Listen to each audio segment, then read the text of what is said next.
ओम नमः शिवाय। ओम उमा महेश्वराय नमः। जय श्री कृष्ण। नमस्कार दोस्तों, स्वागत है आप सभी का हमारे YouTube चैनल आर के भक्ति में।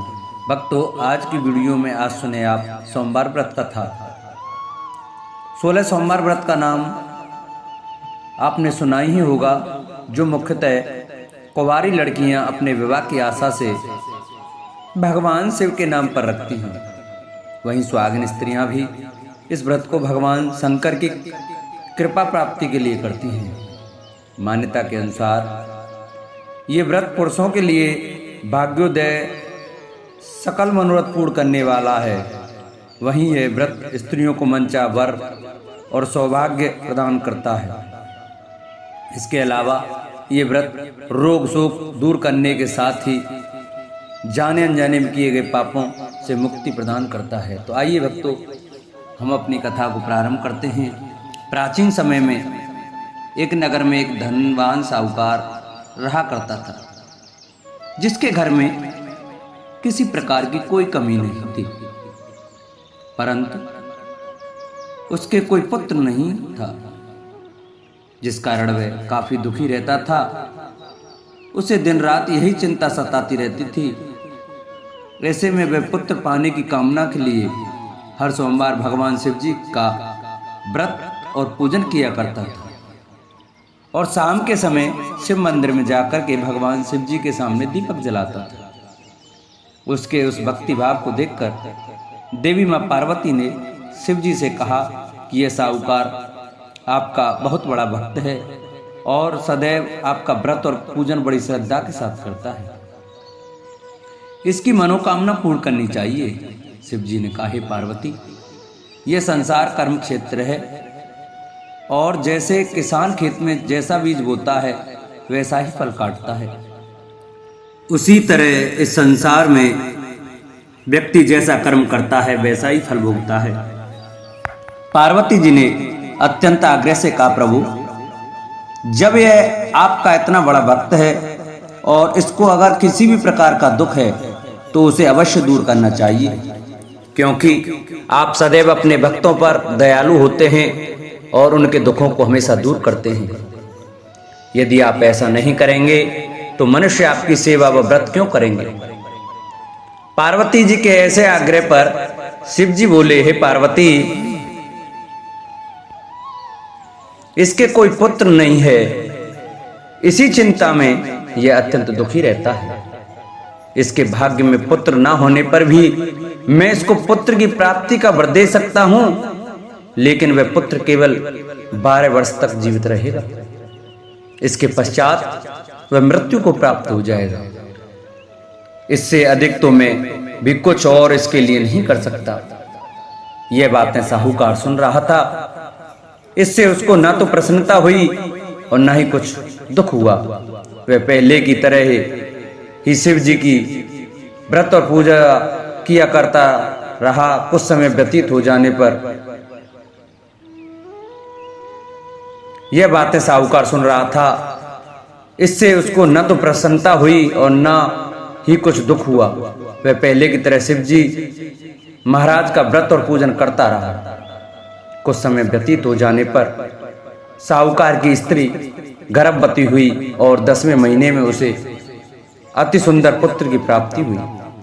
साहूकार के घर में बहुत खुशी मनाई गई, परंतु साहूकार ने उसकी केवल 12 वर्ष की आयु जानकर अधिक प्रसन्नता प्रकट नहीं की और न ही किसी को यह भेद बताया।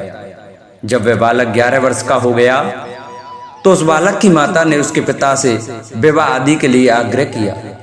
तो वह साहूकार कहने लगा कि अभी मैं इसका विवाह नहीं कर सकता, अपने पुत्र को काशी पढ़ने के लिए भेजूंगा। फिर साहूकार ने बालक के मामा को बुलाकर उसको बहुत सा धन दिया और कहा, तुम इस बालक को काशी जी पढ़ने के लिए ले जाओ और रास्ते में जिस स्थान पर भी जाओ यज्ञ और ब्राह्मणों को भोजन अवश्य कराते जाना। फिर वह दोनों मामा भांजे यज्ञ करते और ब्राह्मणों को भोजन कराते हुए काशी जी की तरफ रवाना हुए। रास्ते में उनको एक शहर से गुजरना पड़ा। उस शहर में राजा की कन्या का विवाह था। और दूसरे राजा का लड़का जो विवाह करने बारात लेकर आया था वह एक आंख से काना था। उसके पिता को इस बात की बड़ी चिंता हो रही थी कि कहीं वर को देख कन्या के माता पिता विवाह में किसी प्रकार की अड़चन पैदा न कर दे। इस कारण जब उसने अति सुंदर सेठ के लड़के को देखा तो मन में विचार आया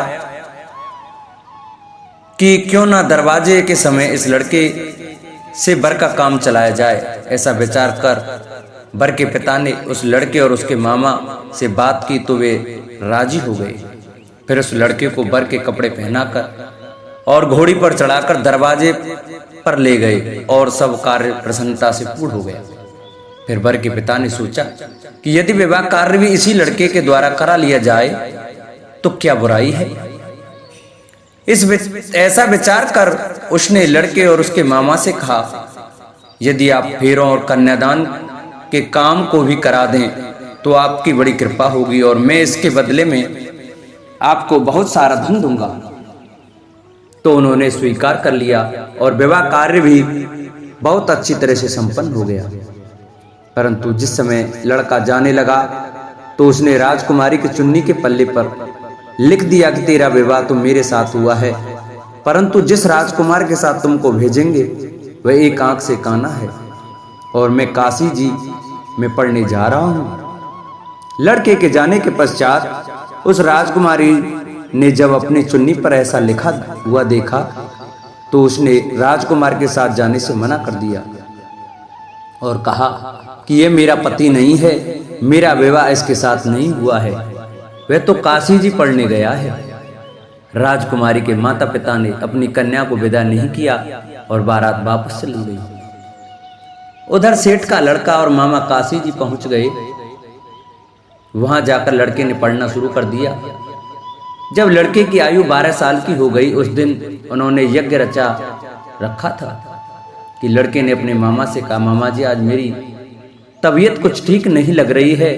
मामा ने कहा, अंदर जाकर सो जाओ और आराम करो। लड़का अंदर जाकर सो गया और थोड़ी देर के बाद में उसके प्राण निकल गए।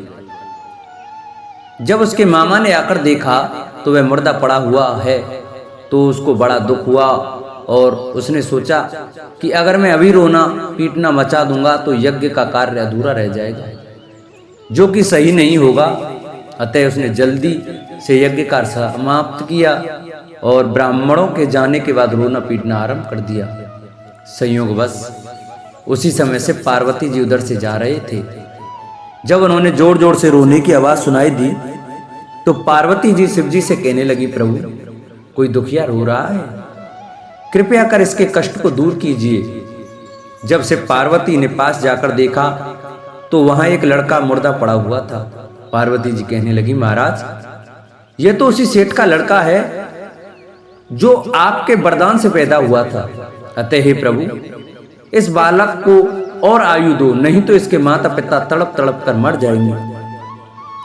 पार्वती जी के बार बार आग्रह करने पर शिव जी ने उसको जीवन का वरदान दे दिया और भगवान शिव जी की कृपा से लड़का फिर जीवित हो गया। इसके बाद शिव जी और पार्वती जी कैलाश पर्वत की ओर चले गए। इसके पश्चात वह लड़का और उसका मामा उसी प्रकार यज्ञ करते और ब्राह्मणों को भोजन कराते अपने घर की ओर वापस चल पड़े। रास्ते में उसी शहर में आए जहां उसका विवाह हुआ था।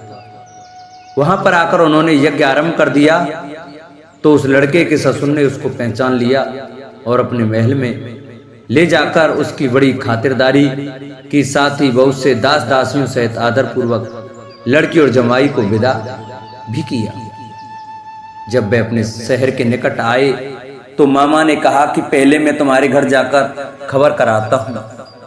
जब उस लड़के का मामा घर पहुंचा तो लड़के के माता पिता घर की छत पर बैठे हुए थे और यह प्रण कर रखा था कि यदि हमारा पुत्र सकुशल लौट आया तो हम राजी खुशी नीचे आ जाएंगे, नहीं तो छत से गिरकर अपने प्राण त्याग देंगे। इतने में उस लड़के के मामा ने आकर यह समाचार दिया कि आपका पुत्र वापस आ गया है। तो उनको विश्वास नहीं आया। तब उसके मामा ने शपथ पूर्वक कहा कि आपका पुत्र अपनी स्त्री के साथ बहुत सारा धन साथ लेकर आया है तो सेठ ने आनंद के साथ उसका स्वागत किया और बड़ी प्रसन्नता से साथ रहने लगे। माना जाता है कि इसी प्रकार से जो कोई भी सोमवार के व्रत को धारण करता है अथवा इस कथा को सुनता है उसकी समस्त मनोकामनाएं पूरी होती हैं। दूसरी कथा इस प्रकार से है। एक बार भगवान भोलेनाथ और माता पार्वती जी मृत्यु लोक घूमने की इच्छा से मृत्यु लोक में आए।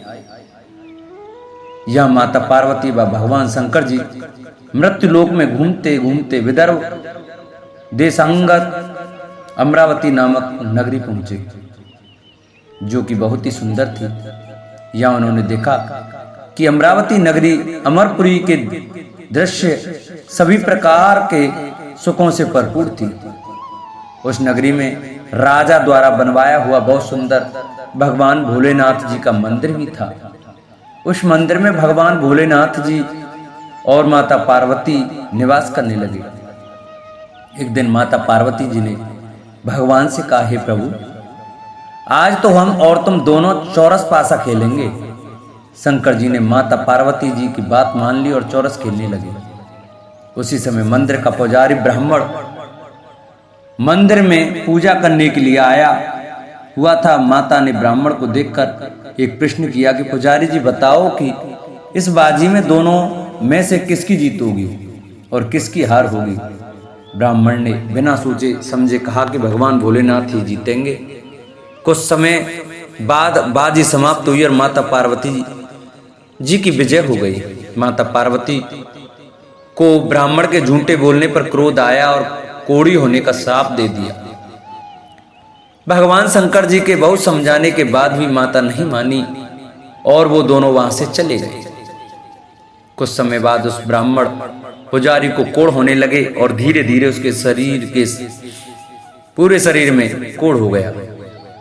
ऐसे में वह बहुत ही परेशान व दुखी रहने लगा। इस तरह कई दिन बीत गए। फिर एक दिन देवलोक से अप्सराएं शिव जी की पूजा करने उसी मंदिर में आईं। अप्सराओं ने उस पुजारी के कष्ट को देखकर बड़े दया भाव से उसके रोगी होने का कारण पूछा। तब पुजारी जी ने आप बीती सभी बातें निसंकोच होकर उन अप्सराओं को बता दी। यह सुनकर वो अप्सराएं बोली, हे ब्राह्मण, तुम दुखी मत हो, भगवान भोलेनाथ जी आपके सभी कष्टों को दूर कर देंगे, परंतु तुम्हें श्रेष्ठ 16 सोमवार के व्रत पूरे विधि विधान और भक्ति भाव से पूरे 16 व्रत करने होंगे और 17वें सोमवार के दिन पाव सेर पवित्र गेहूं के आटे की बाटी बनाएं, उसके बाद घी और गुड़ मिलाकर चूरमा बनाकर भगवान भोलेनाथ जी को प्रसाद चढ़ाना और बाकी के प्रसाद को मंदिर में उपस्थित भक्तों को बांट देना। ऐसे करने से आपकी सभी मनोकामनाएं पूरी होंगी। ऐसा कहकर अप्सराएं देवलोक चली गईं। ब्राह्मण भी यथाविधि 16 सोमवार व्रत करने लगा। ऐसे में भगवान भोलेनाथ की कृपा से धीरे धीरे ब्राह्मण पुजारी कोढ़ से मुक्त होने लगा। कुछ समय बाद भगवान शंकर जी और माता पार्वती जी फिर से उसी मंदिर में पधारे। तब माता ने उस ब्राह्मण को रोग मुक्त होने का कारण पूछा तो ब्राह्मण ने माता को 16 सोमवार के व्रत के बारे में विस्तार से बताया। ब्राह्मण की बात सुनकर माता पार्वती जी बहुत प्रसन्न हुई और पुजारी से 16 सोमवार के व्रत की विधि पूछी। उसी दिन से माता पार्वती जी भी 16 सोमवार व्रत करने लगी और लगातार 16 व्रत किया। ऐसे में उनकी मनोकामनाएं पूरी हुई। उनके रूठे पुत्र स्वामी कार्तिकेय जी स्वयं ही माता के आज्ञाकारी हो गए। फिर एक दिन कार्तिकेय को अपना विचार परिवर्तन होने का रहस्य जानने की इच्छा हुई और वे अपनी माता के पास आए और बोले कि आपने ऐसा क्या उपाय किया जिससे मेरा मन आपकी ओर आकर्षित हो गया। तब माता पार्वती जी ने उसे 16 सोमवार कथा सुनाई। तब कार्तिकेय ने अपनी माता से कहा, इस व्रत को मैं भी करूंगा क्योंकि मेरा प्रिय मित्र ब्राह्मण दुखी दिल से परदेश गया है, हमें उससे मिलने की बहुत इच्छा होती है। फिर कार्तिकेय जी ने भी 16 सोमवार के व्रत पूरे विधि विधान से किए और उनकी भी इच्छा पूर्ण हो गई। उन्हें अपना प्रिय मित्र मिल गया। तब उसके मित्र ने इस आकस्मिक मिलन का भेद कार्तिकेय जी से पूछा तो वे बोले, हे मित्र, हमने तुम्हारे मिलन की इच्छा करके 16 सोमवार के व्रत किए थे। अब तो उस ब्राह्मण मित्र हो अपने विवाह की बड़ी इच्छा हुई और वह भी 16 सोमवार व्रत पूरे विधि विधान से करने लगा। एक दिन वह किसी काम से विदेश गया और वहां के राजा ने अपनी पुत्री का स्वयंवर रखा था। उस राजा ने राजकुमारी के विवाह के लिए यह शर्त रखी थी कि जिस राजकुमार के गले में सब प्रकार रेड़ गारित हथनी माला डाल देगी, मैं उसी के साथ अपनी बेटी का विवाह करूंगा। भगवान शिव जी की कृपा से ब्राह्मण भी उस स्वयंवर को देखने के लिए एक और बैठा हुआ था। उसी समय हथनी वहां पर आई और उस ब्राह्मण के गले में जयमाला डाल दी। इस तरह राजा की प्रतिज्ञा के अनुसार बड़ी धूमधाम के साथ अपनी पुत्री का विवाह उस ब्राह्मण के साथ पूरे विधि विधान से कर दिया और उसे बहुत सारा धन देकर सम्मान पूर्वक संतुष्ट किया और वो दोनों सुख पूर्वक रहने लगे। एक दिन उस राजकुमारी ने अपने पति से पूछा कि हे प्राणनाथ, आपने ऐसा कौन सा पुण्य किया है जो हथनी ने सभी राजकुमारों को छोड़कर आपके गले में जयमाला डाली। तब ब्राह्मण बोला, हे प्राण प्रिय, मैं अपने मित्र कार्तिकेय जी के कथानुसार 16 सोमवार का व्रत किया था, जिसके प्रभाव से मुझे तुम जैसी रूपवान पत्नी मिली। इस व्रत की महिमा सुनकर राजकन्या को बड़ा आश्चर्य हुआ और वह भी पुत्र कामना के लिए 16 सोमवार व्रत करने लगी और भगवान भोलेनाथ से पुत्र कामना की प्राप्ति करने लगी। शिव जी की कृपा से कुछ समय के बाद उसके गर्भ से एक अति सुंदर, सुशील, धर्मात्मा और विद्वान पुत्र हुआ। वह ब्राह्मण और पत्नी दोनों उस पुत्र को पाकर बहुत ही प्रसन्न हुए और उसका लालन पालन भली प्रकार से करने लगे। जब वह लड़का बड़ा हुआ और समझदार हुआ तो एक दिन अपनी माता से प्रश्न किया कि माता, आपने ऐसा कौन सा पुण्य किया जो आपको मेरे जैसा पुत्र प्राप्त हुआ। पुत्र की बात सुनकर उस राजकुमारी ने अपने द्वारा किए गए 16 सोमवार व्रत की कथा और पूरे नियमों के बारे में उसे बताया। उस लड़के ने इस व्रत को सब तरह से मनोरथ पूर्ण करने वाला सुनकर उसके मन में राज्याधिकार की पाने की इच्छा की। उस लड़के ने उसी दिन भगवान शिव जी को प्रसन्न करने के लिए 16 सोमवार के व्रत पूरे नियमों से करने लगा। एक दिन दूसरे देश के राजा के दूत ने आकर उसको उनकी राजकुमारी के लिए चुना और उसे अपने साथ ले आए और राजा ने अपनी राजकुमारी के विवाह उसके साथ कर दिया। धीरे धीरे राजा वृद्ध हो गया और उसके लिए राज का संभालना मुश्किल हो गया। उसने अपने दामाद का राज्य तिलक कर दिया और वहां का राजा घोषित कर दिया। इस तरह ब्राह्मण पुत्र राजा बनकर भी यह व्रत करता रहा। जब 17वां सोमवार का व्रत आया तो उसने अपने रानी से सभी सामग्रियों सहित भगवान भोलेनाथ जी के मंदिर आने को कहा, किंतु रानी मंदिर नहीं आई और उसने अपने दास दासियों को पूजा की सामग्री लेकर मंदिर भेज दिया। राजा ने पूरे विधि विधान से भगवान शिव जी की पूजा करी। जब वह वहां से जाने लगा तो उसने सुना कि आकाशवाणी से एक आवाज आई और उसने कहा, हे राजा, अपनी इस रानी को राजमहल से निकाल दे, नहीं तो ये तेरा सर्वनाश कर देगी। इस वाणी को सुनकर राजा आश्चर्य में पड़ गया और उसने तुरंत मंत्रियों की बैठक बुलाई और आप बीती सुनाई। मंत्री आदि सभी बड़े विस्मय और दुख में डूब गए, क्योंकि जिस कन्या के साथ राज्य मिला है राजा उसी को राज से निकालने का जाल रच रहा है, यह कैसे हो सकेगा। अतः में राजा ने अपनी रानी को राजमहल से निकाल दिया। रानी दुखी हृदय से अपने भाग्य को कोसती हुई अपने राज से बाहर चली गई। बिना चप्पलों के और फटे वस्त्र पहने भूखी प्यासी धीरे धीरे चलकर एक नगर में जा पहुंची। उस नगर में एक बुढ़िया रोज सूत काटकर बेचने जाती थी।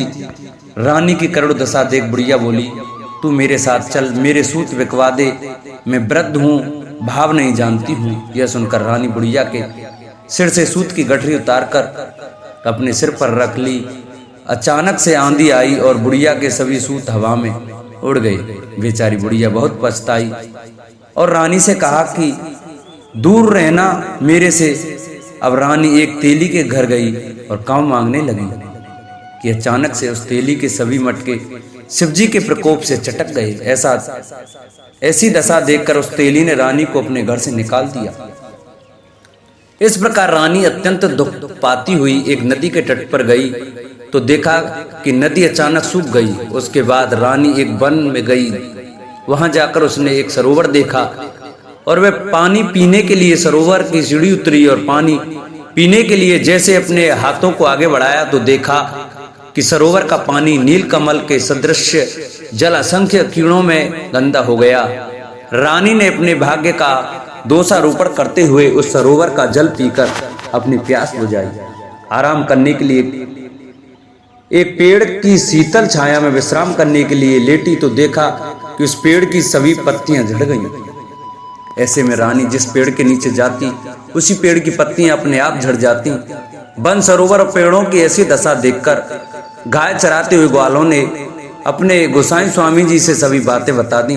गोसाई जी के आदेशानुसार ग्वाले रानी को पकड़कर गोसाई जी के पास ले आए।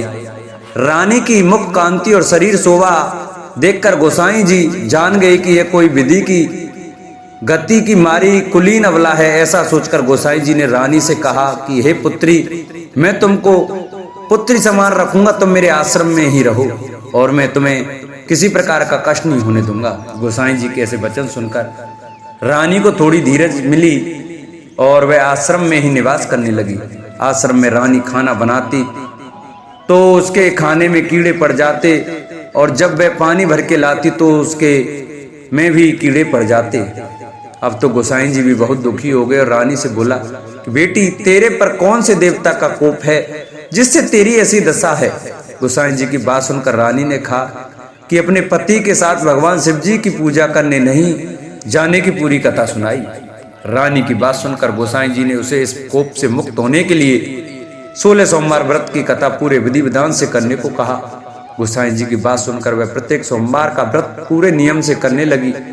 जब रानी के पूरे 16 व्रत हो गए और जब उसने 17वें सोमवार का व्रत किया और रोज की तरह भगवान भोलेनाथ की पूजा कर रही थी तो भगवान शिव जी के प्रभाव से राजा के मन में अपनी रानी का विचार उत्पन्न हुआ और सोचा कि मेरी रानी को गए बहुत समय बीत गया, न जाने कहां कहां भटकती होगी, मुझे उसे ढूंढना चाहिए। राजा ने यह सोचकर अपनी रानी की तलाश में चारों दिशाओं में अपने सैनिक को भेजा। सैनिक अपनी रानी को ढूंढते हुए गोसाई जी के आश्रम में आ पहुंचे। सैनिक अपनी रानी को वहां पाकर पुजारी जी से अपनी रानी को साथ भेजने के लिए कहा, किंतु गोसाई जी ने मना कर दिया और सैनिक चुपचाप लौट गए। राजा को सभी बातें बताई। तब राजा स्वयं रानी को लेने गोसाई जी के आश्रम आए और पुजारी जी से प्रार्थना करते हुए बोले, महाराज, जो देवी आपके आश्रम में रहती है वो मेरी पत्नी है। शिव जी के कोप में से मैंने इसे त्याग दिया था।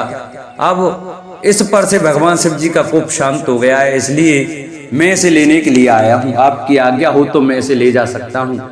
गोसाई जी ने राजा के वचनों को सत्य समझकर रानी को राजा के साथ जाने की आज्ञा दे दी। गोसाई जी की आज्ञा पाकर रानी अपने पति के साथ अपने राज्य के लिए चल दी। रानी के आने की खबर पाकर राज्य के निवासी अनेक प्रकार के बाजे बजाने लगे। नगर के दरवाजे पर तोरण बंदरवारों से विधि से नगर को सजाया। नगर में घर घर में मंगल गान होने लगे। पंडितों ने विविध वेद मंत्रों का उच्चारण करके अपनी रानी का स्वागत किया। इस प्रकार रानी ने अपनी राजधानी में पुनः प्रवेश किया।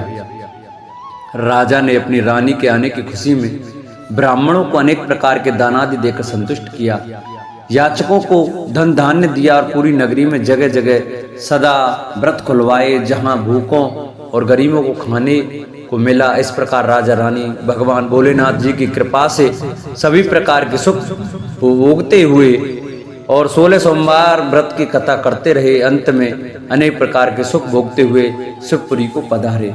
इसी कारण कहते हैं कि जो मनुष्य भगवान भोलेनाथ जी की भक्ति मन वचन कर्म द्वारा 16 सोमवार के व्रत पूरे विधि विधान से करेगा, वह इस मृत्यु लोक से समस्त सुख को भोग कर अंत में भगवान के चरणों में शिवपुरी को प्राप्त होगा और इस व्रत के करने से सबके मनोरथ पूर्ण होंगे। बोलो शंकर भगवान की जय। जिन भक्तों को हमारी यह सोमवार की व्रत कथा अच्छी लगी हो वो हमारी वीडियो को ज़्यादा से ज़्यादा शेयर करें। जिन्होंने अभी तक चैनल को सब्सक्राइब नहीं किया है वो हमारे चैनल को सब्सक्राइब करें और बगल में घंटी का बटन अवश्य दबाएं, जिससे कि हम जो नई वीडियो अपलोड करें उसका नोटिफिकेशन आपके पास अवश्य पहुँचे। हमारी वीडियो को लाइक करें और कमेंट में ओम नमः शिवाय, ओम उमा महेश्वराय नमः अवश्य लिखें। बोलो शंकर भगवान की जय, बोलो शंभूनाथ की जय।